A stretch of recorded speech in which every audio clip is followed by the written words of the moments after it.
What did you make of what the two leaders said in these brief opening remarks before their meeting? Well, the thing that stood out for me, first of all, was what Benjamin Netanyahu had to say. The fact that he was deeply, deeply moved by the presence of Joe Biden in Israel, the first US president to visit Israel during the time of war.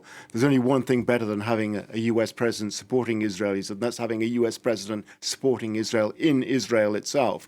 And this, I think, at the moment is Joe Biden's strength, because there's no doubt that he has gathered, particularly over the last 11 days or so since that horrific attack on Israel by Hamas on October the 7th, he's gathered a substantial amount of moral and political capital in Israel, and he's going to need it now, because he is going to have to try and persuade Israel to modify its behavior, to ensure that the humanitarian concerns that the United States have about what's going to happen in Gaza if Israel launches a ground offensive will be abided by.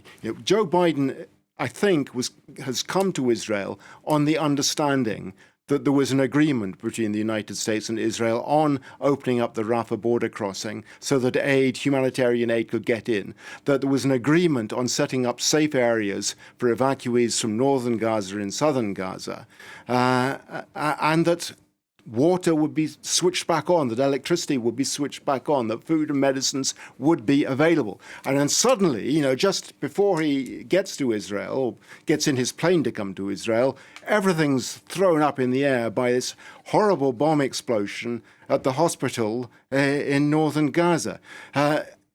Nevertheless, he will be wanting to impose on Netanyahu and his war cabinet that it is really incumbent upon Israel now to make sure that all those humanitarian concerns are recognized, and that Israel really does set up safe areas, that it really does open the border crossing at Rafah so that aid can get in, that conditions for hospitals are made much better, that the water supply of all things is switched back on, that there should not be collective responsibility of the Palestinian people. He reminded Netanyahu, he said that the Palestinian people are not all pro-Hamas, and there should be no collective responsibility and no, by implication, he didn't actually use these words, no collective punishment.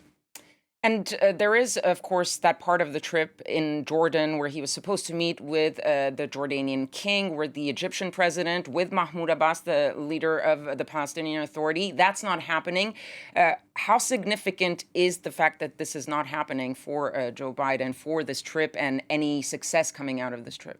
Yeah, it's very important. It was a critical part of the trip. He was hoping that he would be able to generate support in the Arab world for finding a solution to what is happening at the moment, and to ensure primarily, that there should be no second front, that Hamas should not be joined in this conflict by Hezbollah in southern Lebanon, that Iran should be persuaded to keep at an arm's length from all this. Everything is up in the air on that at the moment.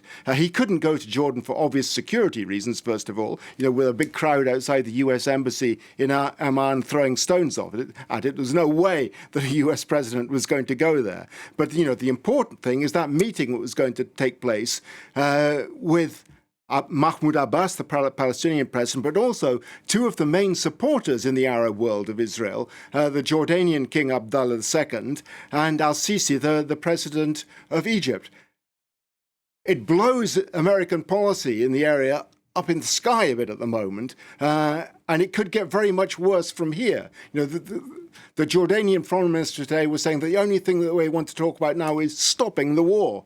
But Israel does not show any sign, has to be said at this stage, of wanting to stop the war against Hamas. There is nothing that we've heard today from the Israeli authorities that suggests they've changed their plans for Hamas. So, things could get very much worse from here on rather than better.